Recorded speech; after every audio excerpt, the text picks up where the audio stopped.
নমস্কার বন্ধুরা, তোমাদের স্বাগত বংশ টাইম আর্ট চ্যানেলে। বন্ধুরা, আজকে আমি আলোচনা করব জিএনএম নার্সিং 2019 যে অ্যাডমিশন হবে তার গুরুত্বপূর্ণ কিছু তথ্য নিয়ে। তা বন্ধুরা, আগে আমি একটা অলরেডি ভিডিও করেছি, তা সেই ভিডিওতে অনেক কমেন্ট এসেছিলো, সেই কমেন্টের আজকে আমি উত্তর দেবো এই ভিডিওর মাধ্যমেই। অতএব তোমরা যারা নতুন এই ভিডিওটা দেখছো, আগের ভিডিওটা দেখোনি, ডিসক্রিপশানে লিঙ্ক দেওয়া থাকবে, গিয়ে দেখে নেবে। আর তোমাদের কাছে সবার কাছে একটা রিকোয়েস্ট করব, যারা এখনও পর্যন্ত আমার চ্যানেলটাকে সাবস্ক্রাইব করোনি তারা অবশ্যই চ্যানেলটাকে সাবস্ক্রাইব করে পাশে থাকা বেল আইকনটি ক্লিক করে দাও, কারণ এরকমই প্রতিদিন ভালো ভালো চাকরির খবর ও বিভিন্ন কোর্সের খবর তোমরা জানতে পারবে। তো চলো ভিডিওটা শুরু করা যাক। ফার্স্টেই যে প্রচুর পরিমাণে কমেন্ট এসেছিলো, আবেদন কবে থেকে শুরু হবে জিএনএম নার্সিং, অনেকেই করেছিলে। তা এটা আমি এখনও সেরকম কিছু নোটিশ আসেনি, আপডেট হয়নি, শুধু 31 তারিখ তোমাদের পিডিএফটাও ভালো করে দেখাবো। তা এখন আবেদনের ফুল নোটিশ আসেনি, যতটা সম্ভব মনে হচ্ছে এইচএস রেজাল্টের পরই হয়তো বেরোবে। তারপর অনেক পরিমাণ কোশ্চেন এসেছিলো, যেটা হচ্ছে অনেকেই বলেছিল আগের বছরে নাকি এইচএস রেজাল্টের বেরোনোর আগেই অ্যাডমিশন শেষ হয়ে গেছিলো ডেট। তা আমি এবারে বলবো সিস্টেম চেঞ্জ হয়েছে, তোমরা আগের ভিডিওটা ভালো করে দেখুনি, সেই জন্যেই এরকম বারবার কোশ্চেন করছিলে, পারলে একবার ভিডিওটা দেখে নিও। আর এখানে বলবো জিএনএম নার্সিং আর একটা কোশ্চেন সবথেকে বেশি এসেছিলো, যে আর্টস নিয়ে পড়ে থাকলেও কি হবে, তারা কি জিএনএম নার্সিং দিতে পারবে? হ্যাঁ, অবশ্যই আর্টস নিয়ে যদি তুমি পড়ে থাকো অবশ্যই জিএনএম নার্সিংয়ে দিতে পারবে।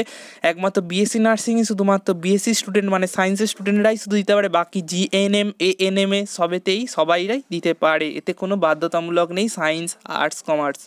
তারপরের কোশ্চেন অনেক হয়েছিল, যেটা হচ্ছে কত % নম্বর লাগবে।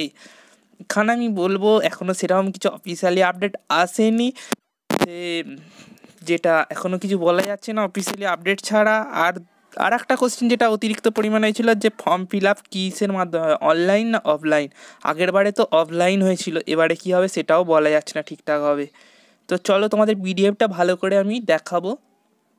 তোমরা দেখতেই পাচ্ছ আমি পিডিএফে চলে এসেছি। Notice for change the season of admission for GNM course from September to October 2019 and onwards.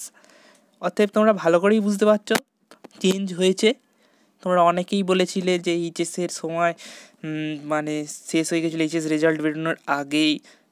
তা আমি বলবো এবারে সেটা হচ্ছে না, চেঞ্জ হয়েছে, তোমাদের পরিষ্কার দেখা যাচ্ছে। বলেছে কোর্স শুরু মানে অ্যাডমিশন শুরু হবে সেপ্টেম্বর টু অক্টোবর। এখানে অলরেডি লাস্ট ডেট দেখতেই পাচ্ছ, 31 October last date each year, মানে এবার থেকে প্রতি বছর লাস্ট ডেট অ্যাডমিশন হবে 31 অক্টোবর। অতএব তোমরা এটা ভালোভাবে ক্লিয়ার হয়ে গেছে আশা করি। তারপর যেটা আরও ফাইনাল দেখিয়ে দেবো, দেখো season for admission student in GNM will be start in the month October instead of September in each year, is that the season is October 2019 and as per decision by the 195 general body meeting day 6 December counseling। তাতে তোমরা এখানে already দেখতেই পাচ্ছ ভালোভাবেই বলে দিয়েছে October মাস থেকে চালু হবে জিএনএম নার্সিং কোর্স, যেটা 3 বছরের যে নার্সিং কোর্স হয়। আর এখানে বলেই দিয়েছে যেটা হচ্ছে last admission of date 31 October in each year. সেখানে দেখে নাও ভালোভাবে, তোমরা দেখতেই পাচ্ছ এই যে last date admission from each year, batch will be start হবে মানে অক্টোবরের 2019, ফ্রম অক্টোবর 2019 থেকে সেপ্টেম্বর 2022 পর্যন্ত। অর্থাৎ তোমাদের কোশ্চেন আর কিছু আশা করি থাকলোই না, ভালোভাবেই বুঝতে পেরে গেছো। এরপর যদি আরও কিছু বিশেষ কিছু জানার থাকলে নিচে অবশ্যই কমেন্ট বক্সে কমেন্ট করো, তোমাদের অবশ্যই আমি উত্তর দেবো। এখানে অতএব কনফার্ম যে এইচএসের আগে হচ্ছে না, আশা করি এইচএস রেজাল্ট তো জুন করেই বেরিয়ে যাবে। অতএব সেপ্টেম্বর থেকে যেহেতু চালু হবে, অ্যাডমিশান স্টার্ট হবে September to October, last date October দেওয়া আছে। অতএব তোমরা ভালো করেই বুঝতে পারছো যে এটা এইচএস রেজাল্টের পরই হবে।